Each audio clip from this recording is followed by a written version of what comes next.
not a difference between commitment and interest. When we say interest, we'll just look after what is convenient for us. But when you talk about commitment, no matter what it takes, we always look for result. So, karon na po na, ako na nadungog ang result. And this is due to your commitment for the years that we are being honed as a municipality. We're given a chance today to look for that result. So my respect to our local chief executive, Mayor Manuel R. Villahermosa, here.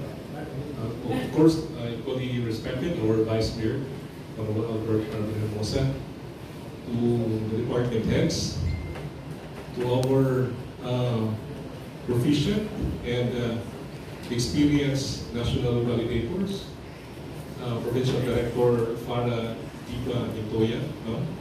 And our local government operations officer since Janet Pauline D. Sanoy, no?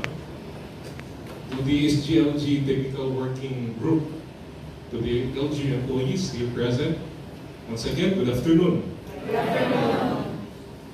I thought you will look a little light-hearted this moment. But compared to this morning's intense feeling, di ba? Pero your look today, or this afternoon, is more penetrating. I don't know, maybe you are happy with the result and yung nadungog from our national validators. At any rate, we are all equally excited how and what this 2024 SGLG validation in store for us as a local government unit. And how will this propel us forward to give excellent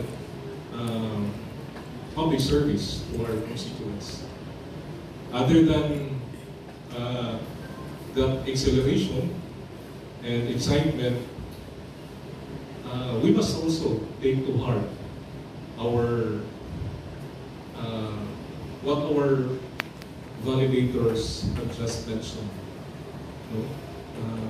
Maybe there's some points that we need to innovate. There's still some areas that we need to grow more, and some areas that we still need to improve. This journey may not be that simple as it is. We are doing this for the good of our local government unit. Thank you to our validators, Ma'am Farah and Ma'am Janet. Thank you for the insights. It's good that somebody outside is looking in us, no?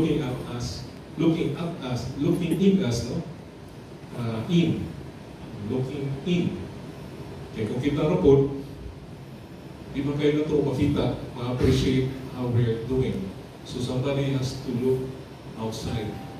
And that person will always guide us and motivate us. Of course, tinatulog kalimtan si Ma'am Jessica James. Of course, dito yung live rapod, no? Live.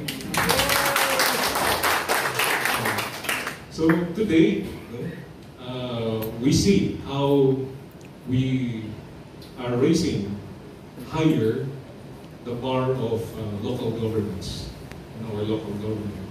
Our challenge, though, is to sustain this calibration and commit to continue improving, growing, and innovating what we have just started, or what we have already been doing for the past years. There is a saying that states people may fail not because they lack talent or desire. But they fail because they lack commitment. Today, this afternoon, we have seen your commitment as public officials in this municipality. And what a better way to sustain and maintain this commitment is through our daily endeavors and undertakings in our respective offices, that we can do better what we have done today. So, are you ready for the 2025 SGLG National Coalition? Ano ba? Optimistic kayo kanunay ba? Di ba? Di kayo karunan na itong nadumog. 2025 na. So, let's do it now. So, nakuha naman na nga itong 2024. We're waiting for the result of the National Council.